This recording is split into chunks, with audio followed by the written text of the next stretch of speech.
Hallelujah. Ifunde kanje, verse 36. In Joppa, there was a disciple named Tabitha.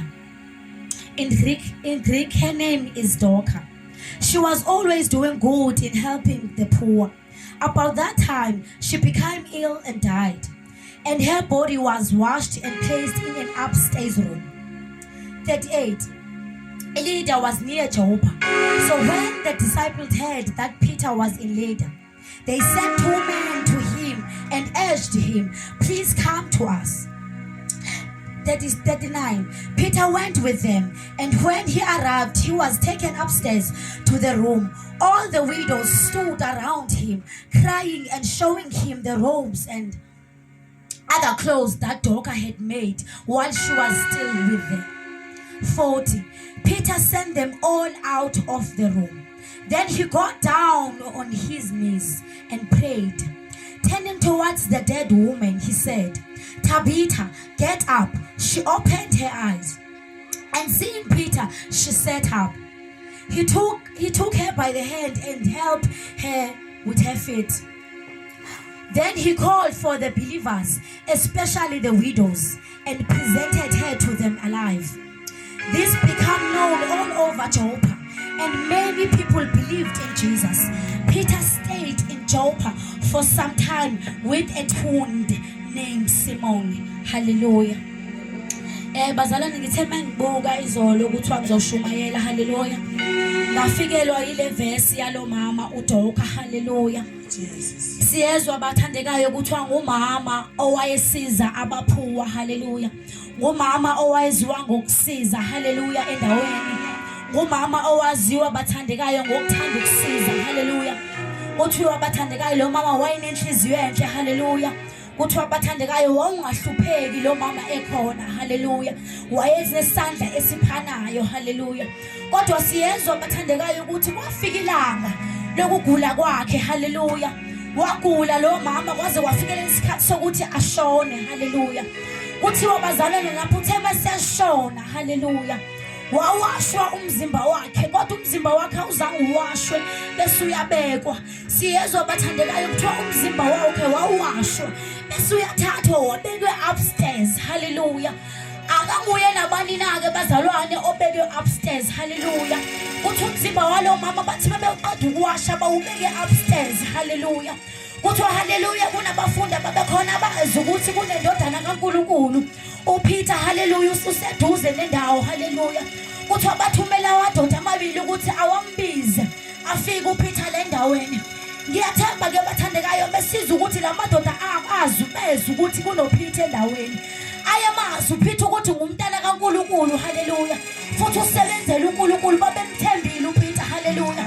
Ngoba baze bathumela amadoda ukuthi akubizwe yena. Hallelujah. Babemazi uPeter ukuthi ungumsebenzi kaNkulunkulu. Hallelujah. Indawo engiyithanda kakhulu bangcwele kuthiwa wathi mayifika uPeter. Hallelujah. Bekhala bahlolokazi ngoba bathandekayo uma umuntu endaweni owaziwayo. Hallelujah. Especially ngemisebenzi yakho akubilula bangcwele ukuthi lowo muntu usilahlekela naye. Hallelujah. Ngoba lo mama kuthiwa wayesiza kakhulu. Kuthiwa bathatha impahla zakhe wayekade ezenza bazibonisa uPeter. Hallelujah. Kuthiwa uPeter after ezibonile. Hallelujah. Wangena endlini but indawo endiyithanda kakhulu ukuthi uPeter wabakhiphela ngaphandle. Wabakhiphela ngaphandle bonke. Hallelujah. Wathi meqeda ukubakhiphela ngaphandle wawa ngamadolo kuNkulunkulu wathandaza. Hallelujah. Indawo engiyithanda kakhulu ke ngoPeter. Hallelujah. uPeter wayengenawo lo moya we show off. Hallelujah. uPeter wayazi ukuthi uNkulunkulu angeke azamphoxa. Hallelujah. uPeter wayazi ukuthi uzomvusa uThabitha. Hallelujah. Kodwa uPeter zayengafuni ukuthi iCloud ibone. Hallelujah. Namehlo ukuthi ufuna ukubonwa. Hallelujah. Namehlo ukuthi wena uthenjiwe. Hallelujah. uPeter sangaze ngokuthenjwa kwakhe nokubizwa kwakhe. Hallelujah. Kodwa kuthiwa bakhiphela ngaphandle wawenza umsebenzi kanye noNkulunkulu. Hallelujah. Ngoba uyazi ukuthi uNkulunkulu wakhe akaze wamdela futhi uyamthemba uNkulunkulu wakhe. Engithanda kakhulu ukuthi awaguqa ngamadolo wathandaza uPeter. Hallelujah. Wafokasa uNkulunkulu. Leza abantu if uPeter wayengabakhuphanga babezomphazamisa. Hallelujah. Ngoba kunezinto abantu awazithethayo. Hallelujah. Leza uPeter wayezofokasa ebantwini angavuki. uThalitha athi benza ngasavuka uThalitha kube ngathi lento kaNkulunkulu ayikho. Haleluya. Kodwa into engiyithandayo ngoPeter ngokumazi uNkulunkulu wakhe wabakhiphela ngaphandle abantu waguqa ngamadolo wabiza uNkulunkulu wakhe wathandaza uNkulunkulu wakhe wathi uNkulunkulu ungipha amandla ngoba uPeter wayengenawo amandla okuvusa kodwa ngadlayelele uNkulunkulu wabethemba uPeter wathi uNkulunkulu ungipha amandla nangumsebenzi wakho nabo bantu ngaphandle balinde uThalitha avuke ungipha amandla awungangiphoqa zizweni awungangibukisi ngabantu akavuka uThalitha ukuze umsebenzi ubonakale ukuze kwazeke ukubuya phila wena uNkulunkulu-ke wenze njalo ngoba uNkulunkulu bathandekayo kunexesha lokumthandaza kodwa umthandaze ngokumthemba uNkulunkulu uyakubona uma umthemba akupha amandla kodwa kuneminye imithandazo othi muyithandazile umthandaze nawe ufile ungathi ayifikanga uNkulunkulu hayi ngoba leyo mithandazo ayifikanga uNkulunkulu ingoba uNkulunkulu ubonile ukuthi wena usenayo iplani ingoba uNkulunkulu ubonile ukuthi usenayo enye into ongathi uthembela kuyona. Haleluya. Hayi ngoba uNkulunkulu akafuni ukumqeda lo mthandazo wakho ingoba uNkulunkulu uyabona ukuthi wena wenzela umbuko ingoba wena mawuthandaza ufuna ukumemezela kwi-prize ingoba wena uNkulunkulu awumuphi isipesi ingoba wena uzawuveyili kuNkulunkulu uNkulunkulu kafika uhlezi ukhawuthi uNkulunkulu kafika uhlezi nabantu uNkulunkulu kafika uhlezi uhlaba nomakhelwane wena uzawuveyili uPeter ubakhiphele ngaphandle uthi baba yimi lona ngidinga amandla wakho uthi baba yimi lona ungangibukisi ngiyazizwe baba ngayikhetha lensindiso baba ngiyazi ukuthi iyasizana ngisize ngiphume uNkulunkulu. Oh haleluya. Siyazi ukuthi uPeter wabakhipha wathandaza uPeter ngokumthemba uNkulunkulu useseke thandazile uPeter ngoba emazi uNkulunkulu wakhe wayithatha wamphakamisa ngezandla wamsiza waphakama wavuka uThabitha uthe mesevukile uThabitha kuthi uPeter wababiza bangena endlini uPeter wayengafuni ukuvuka uPeter wenza umsebenzi kaNkulunkulu wababonisa uPeter ngiyacabanga uPeter ukubabonisa kwakhe ayi ngoba wayefuna ukuthi siyambona ukuthi uyabavusa abafile ingoba wayefuna ukubonisa lento ukuthi uNkulunkulu umthembile uyawenza umsebenzi ingoba wayefuna ukubonisa uPeter ukuthi akhona lamandla uNkulunkulu ingoba uPeter wayefuna ukubonisa ukuthi uNkulunkulu ayikho into engenzeki kodwa xa uzaveyila kuNkulunkulu uPeter wayefuna ukubonisa lokho. Haleluya. Bangcwele ukuthi uPeter into engizwayo yokuthiwa walandwa kude eJopa ezovusa uThabitha bathandekayo-ke akusinguye na ubani na ongalandela uPeter kulandwe uPeter ukuthi akazomvusa akusinguye nabani na abangcwele kodwa siyenza ukuthi uDoka imisebenzi yamkhulumela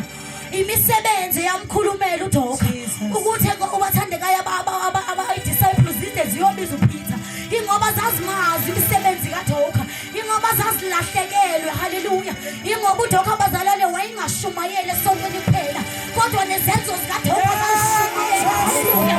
uDoka wazakhela igama esaphila. Haleluya.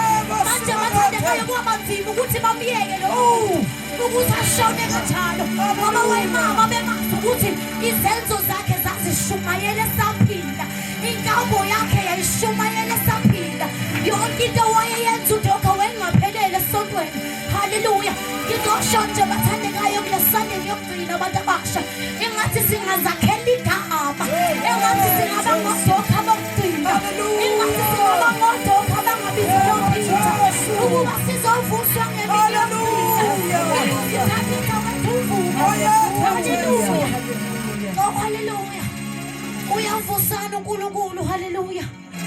Uyavusana uNkulunkulu. Haleluya. Akukho bathandekayo okudlula uNkulunkulu akukho okumdelayo uNkulunkulu uyavusana uNkulunkulu. Haleluya. Siyezwa. Haleluya. Ngake ngahlangana neverse. Haleluya. Mark chapter 1 verse 23 lapho bathandekayo kuthiwa kwakunendimoni ezazikhona, haleluya, endaweni. Kuthiwa lapho lezo ndimoni zazimazi uNkulunkulu, ziyamazi. Kuthiwa zazimazi lezo ndimoni. Kuthiwa wathi meqala ukhuleka zathi ungubani na wena, ngabe uyiyo le ndodana, zazimazi, haleluya. Kuthiwa wathi lapho uNkulunkulu wazithulisa indimoni zamlalela, haleluya. Ngizosho nje ukuthi uNkulunkulu olalelwa amadimoni, uNkulunkulu ohlulayo ukufa, uNkulunkulu ongahlulwa izimo, uNkulunkulu olapha Jesu, haleluya. Isimo sakho besingubani kwindimoni, isimo sakho besingakanani ekufeni xa ekwazi ukuvusa abafile, isimo sakho besingakanani sona. Bathandekayo uyaphilisana futhi uyathwalana, uNkulunkulu ongahlulekiyo, uNkulunkulu futhi ongabalahlile abantu bakhe. Sesilana bathandekayo Peter, ngizizwa ngimthanda uPeter, azizwa nginokukhuleka othi hayi boNkulunkulu asingefani noPeter, asingefani noPeter. Sikhulekele imeko zabazalwane kodwa singababizi ukuthi babone siyayibakhulekela. Sikhulekele Nkosi amangcwele, sikhulekele ibandla kodwa singabizi umfundisi ukuthi abone. Sikhula uNkulunkulu, sibize abafuna imisebenzi kodwa singababonisi ukuthi siyabakhulekela. Sibize uNkulunkulu kuphela ukuthi asiphe amandla, haleluya. Wabethema uNkulunkulu Peter, ngathi singabana kholo lukaPeter. Wamethe bathandekayo nje, ngizize ngisesihlangweni zikaPeter izolo ukufunda le ncwadi. Ngathi kazi mhlambe ngengathini mina, ngengathi hayibo labantu lento abangibizela yona ayikho possible. Umvusa kanjani umuntu ofile? Kodwa sizwa la ukuthi uPeter waba nemibuzo, asizwa la ukuthi uPeter wathini. uPeter kazange ngabuze kodwa ngokwazana noNkulunkulu wakhe. Kuthiwa wahlala phansi ngedolo uPeter, wambisa uNkulunkulu wakhe ungathi ngiyambona. Ethi uNkulunkulu nangu umntana wakho. Bangilindile abantu ngaphandle, sinilindile i-enemies, sifuna ukubona ukuthi izawenzeka yini lento. Balindile bayahleka ngaphandle, balinde ukuthi uThabitha uvuke. Kodwa uThabitha wakho mayelana nokholo lwakho. Ngizosho nje ukuthi uThabitha ngeke avuke ungenalo ukholo. uThabitha udiphende ekholweni bakho, haleluya. uThabitha wakho kuzavuswe ngaphakathi kuwena, udiphende ukuthi wazana kangakanani noNkulunkulu wakho. Engathi bathandekayo, bantu abasha ngigxile kakhulu ukuthi bafethu, engathi singasebenzela ukuba ngoDoka. Nathi ngelinye ilanga kube kunabantu abazowulwa ngathi, bathi siyamazi, hayi imisebenzi yakhe siyayazi, siyayazi esontweni bengingadingwe khona siyamazi. Kuthi esontweni siyamazi besingafoni bezifike siyamazi, siyamazi. Ngiyasizwa nokuthi uDoka wayengacengwa ngcwele, kuthi uDoka wayezenzela impahla enzela abaphuwa, wayengenzela ukubuka uDoka. Umzimba wakhe washumayela esaphila, waphinde washumayela eseshonile. Hayi Jesu, wahlaliswe upstairs eseshonile, abahlolokazi bekhala ngoba babekhaliswa ukuthi bayazi ukuthi balahlekelwe. Kuningi abakulahlekelwe kulo muntu oshonile, baze bathumele ukuthi akubize uPeter. uPeter ethenjiwe waziwa njengomntana kaNkulunkulu, wamsebenzisa uNkulunkulu uPeter, wawenza umsebenzi kaNkulunkulu, wamvusa uThabitha uNkulunkulu. Ngoba bazalwane uNkulunkulu usebenza ngokholo.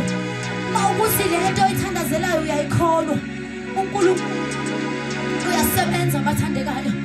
Le meko kaPeter ingikhumbuza uMark chapter 5 la kwakuvuswa khona uThalitha intombazanyana, iyafana nje imeko efanayo le.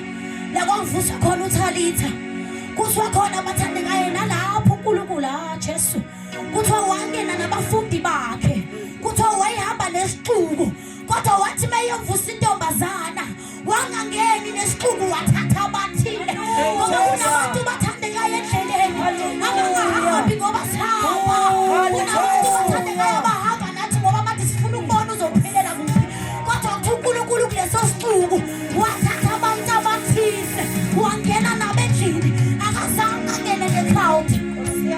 ukuthi uNkulunkulu lapho wathatha abafundi bakhe. Siyezwa lapho kuleya ncwadi uPeter wayekhona, uPeter wayekhona. Kuthiwa wathatha abathile wangena nomama wengane nobaba wengane endlini uyovusa uThalitha. Nalapho siyezwa uNkulunkulu kuthiwa wathi kubo esafika esixukwini wathi kanti yini nikhalelayo ngoba lengane ayifangilele. Kuthiwa bahleka, Jesu. Kuthiwa bahleka bathi yini ikhulumayo. Sibonile thina lengane ifile lengane ayilalanga yini ikhulumayo. Uyacabanga ukuba uNkulunkulu wayengene naso sisixuku singaphi into ezazizawuthethwa zimdiscourage. Singakanani into ezazizomdiscourage uNkulunkulu. Kodwa uNkulunkulu kuthiwa wathatha abantu bohambo lwakhe wangena nabendlini wavusa uThalitha, wavuka uThalitha. Haleluya. Ngizosho nje abantu abasha sesivala, haleluya, ukuba nje singasebenzela ukuba ngoDoka. Sishumayele ngemizimba yethu sisaphila. Sishumayele bathandekayo sisaphila ngemizimba yethu. Hayi ngoba senzela ukubukwa, kodwa sisebenzela izulu. Imisebenzi yakho emincinane oyenzayo uNkulunkulu uyayibona. Lemisebenzi yakho emincane oyenzayo hleze yiyo ngenye imini eyothi umphefumulo efuna ukuphuma. Ivale uNkulunkulu athi hayi ngeke angikwazi ukumthatha ngoba unemisebenzi ayenzayo. Hleze lemisebenzi yakho encane engabonwa ngabantu uNkulunkulu uyayibona. Hleze yiyo ezokuthethelela ngezikhathi zokugcina. Hleze yiyo ezowenza ukuthi uThalitha wakho uvuswe. Sekeshonile lemisebenzi yakho emincane. Ngizokusho nje abantu abasha sekuvala engathi singasebenzela uba ngoDoka bokugcina.